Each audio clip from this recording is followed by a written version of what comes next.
بسم اللہ الرحمن الرحیم۔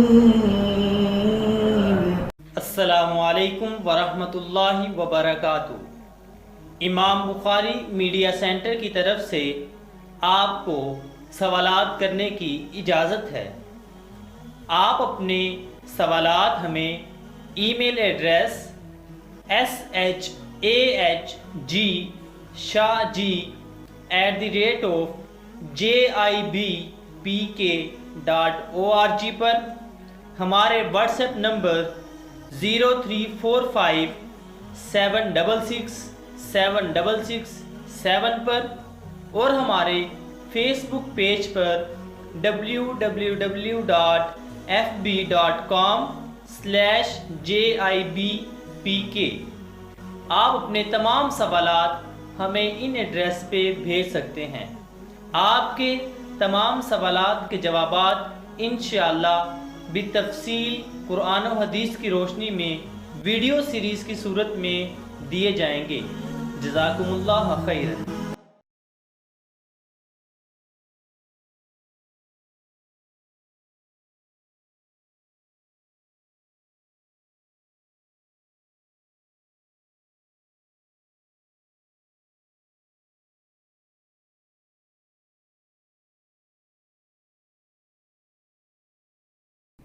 سوال کیا گیا کہ ہر جماعت کا اپنا اپنا الگ فرقہ ہے، تو ہمیں کیسے پتہ چلے گا کون ٹھیک ہے کون غلط ہے؟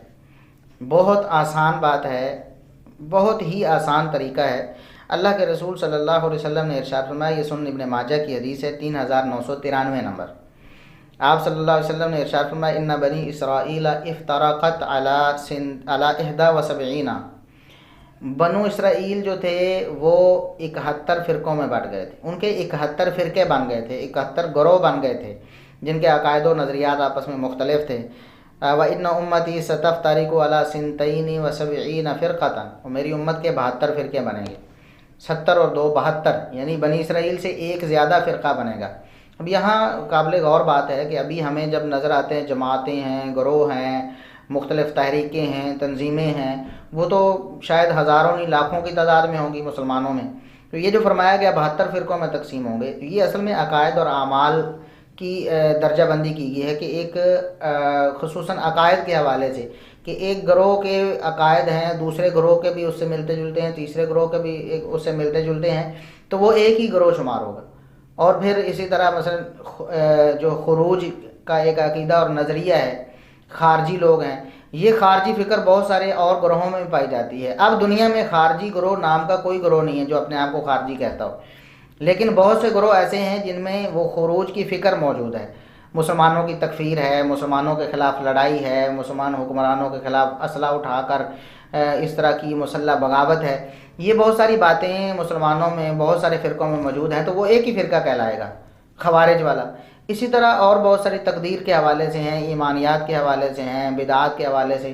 یہ گروہ بندی اگر کی جائے تو اللہ کے رسول صلی اللہ علیہ وسلم کے فرمان کے مطابق 72 جو ہیں وہ موٹے موٹے فرقے اور گروہ بنتے ہیں۔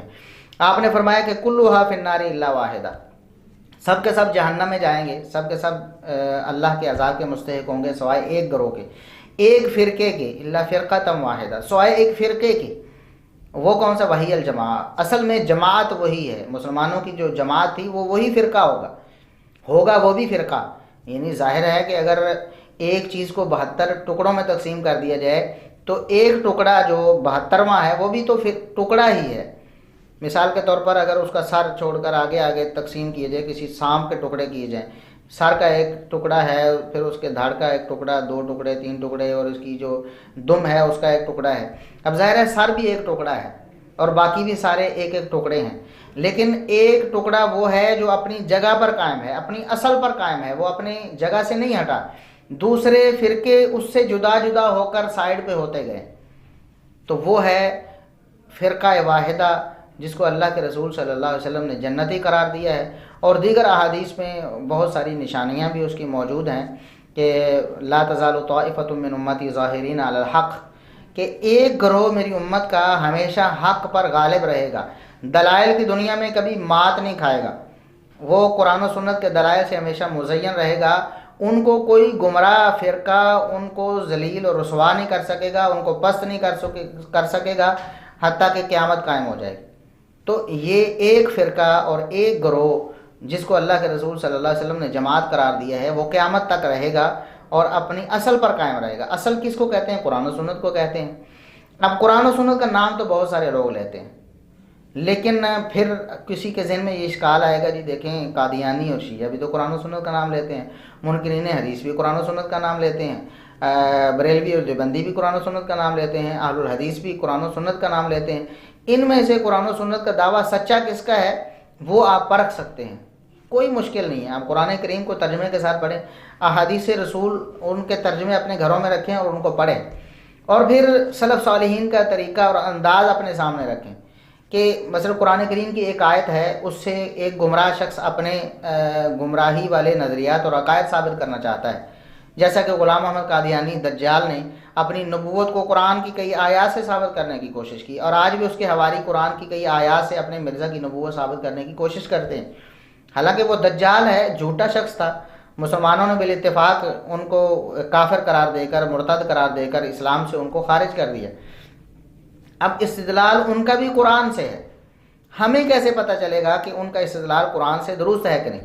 ہم سب سے پہلے دیکھیں گے صحابہ کرام قرآنی آیات کی تفسیر کیا کیا کرتے تھے، اللہ کے رسول صلی اللہ علیہ وسلم نے کیا تفسیر کی ہے، صحابہ کرام کیسے سمجھے ہیں، اللہ کے رسول صلی اللہ علیہ وسلم سے کیا صحابہ کرام نے سیکھا اور سمجھا ہے ان آیات سے۔ اگر ان آیات سے، مثال کے طور پر ایک بڑے نامور وہ اسکالر اپنے آپ کو سمجھتے ہیں، لوگ بھی ان کو اسکالر کہتے ہیں، وہ قرآن کریم کی ایک آیت سے میلاد ثابت کرتے ہیں کہ فَبِذَلِكَ فَلْيَفْرَحُوا، اللہ جو نعمت دے اس کی وجہ سے خوشی منانی چاہیے، وہ یہ ترجمہ کرتے ہیں۔ ہم ان سے پوچھتے ہیں کہ اللہ کے بندو، آپ کہتے ہو قرآن سے میلاد ثابت ہے، اور دوسری طرف آپ کے علماء یہ لکھ گئے ہیں کہ 300 400 بلکہ 600 سال تک میلاد کا تصور دنیا میں نہیں تھا، یہ جھنڈے لگانا اور یہ جلوس نکالنا اور یہ اس طرح کے معاملات جو ہیں خوشی منانا، جس طرح یہ اب مروجہ طریقہ کار ہے، یہ بہت بعد میں یہ چیز پیدا ہوئی اور بعض مسلمانوں نے یہ چیز اپنائی۔ تو صحابہ کرام کیا اس آیت کی تفسیر نہ سمجھ سکے تھے؟ کیا ان کو نہیں پتا تھا کہ نبی صلی اللہ علیہ وسلم ایک بہت بڑی نعمت ہے اور اس نعمت پر خوشی اس طرح منانی چاہیے؟ کچھ جلسے جلوس ہوں یا کوئی مٹھائیاں تقسیم ہوں یا جھنڈیاں لگائی جائیں، کیا صحابہ کرام کو اللہ کے رسول صلی اللہ علیہ وسلم سے محبت نہیں تھی؟ اس کا صاف مطلب ہے کہ محبت رسول کا انداز یہ ہے ہی نہیں، اور نہ رسول اللہ علیہ وسلم کی ولادت کی خوشی صحابہ نے منائی ہے، اور نہ خلفائے راشدین نے، نہ عشرہ مبشرہ نے، نہ دیگر صحابہ نے، اور نہ تابعین نے، نہ تبع تابعین نے، نہ ائمہ دین نے۔ ائمہ دین میں سے کسی ایک کا نام بھی پیش نہیں کیا جا سکتا جو اللہ کے رسول صلی اللہ علیہ وسلم کی اس طرح خوشی منانا، میلاد منانے کو وہ ثواب اور اس کو سمجھتا ہو کہ یہ نیکی کا کام ہے۔ ایسا نہیں ہے۔ تو کیوں، کیا ہوا؟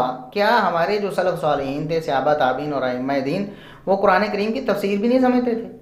ظاہر ہے وہ سمجھتے تھے، اور جو سمجھتے تھے وہی معتبر ہے۔ جو صحابہ نے قرآن سمجھا، ہم اس کے خلاف سمجھیں گے تو گمراہ ہوں گے، کوئی بھی ہو وہ۔ اسی طرح دیگر آپ عقائد میں بھی دیکھ سکتے ہیں، اعمال میں بھی دیکھ سکتے ہیں۔ عقائد میں میں ایک دو مثالیں پیش کرتا ہوں کہ یہ کہا جاتا ہے کہ اللہ کے رسول صلی اللہ علیہ وسلم ما کان و ما یکون کے عالم تھے۔ آپ صلی اللہ علیہ وسلم کو جو ہوا اس کا بھی علم تھا، جو قیامت تک ہونا تھا اس کو بھی اللہ کے رسول صلی اللہ علیہ وسلم کو مکمل علم تھا۔ جبکہ سیدہ عائشہ رضی اللہ تعالیٰ عنہ، صحیح بخاری کی حدیث کے مطابق، وہ فرماتی ہیں کہ جو شخص یہ کہتا ہے کہ اللہ کے رسول صلی اللہ علیہ وسلم کو کل کی باتوں کا علم تھا، فقط کذب، وہ جھوٹا ہے۔ اب دیکھیں، جن قرآنی آیات سے علم غیب رسول اللہ صلی اللہ علیہ وسلم سے ثابت کیا جاتا ہے، وہ قرآنی آیات کیا سیدہ عائشہ ام المومنین رضی اللہ تعالیٰ عنہا کو معلوم نہیں تھی؟ کیا ان کی صحیح تفسیر سیدہ عائشہ رضی اللہ تعالیٰ عنہا کو معلوم نہیں تھی؟ اب ظاہر ہے یہ ہے گمراہی جانچنے کا طریقہ۔ آپ قرآن و سنت کو پڑھیں، اور قرآن و سنت کو پڑھنے کے بعد قرآن و سنت کا جو فہم ہے وہ سلف صالحین سے لیں، صحابہ تابعین اور تبع تابعین، ان کو ائمہ دین کو دیکھیں، وہ قرآنی آیات سے کیا سمجھا کرتے تھے، وہ ان کے عقائد اور نظریات قرآن اور حدیث کو پڑھنے سمجھنے کے بعد کیا تھے۔ اگر کسی فرقے اور کسی گروہ کے عقائد اور اعمال صحابہ تابعین، تبع تابعین اور ائمہ دین کے مطابق ہوں تو سمجھ لیں وہ حق پر ہے، اور جس کے ان کے خلاف ہوں وہ باطل پر۔ وما علینا الا البلاغ المبین۔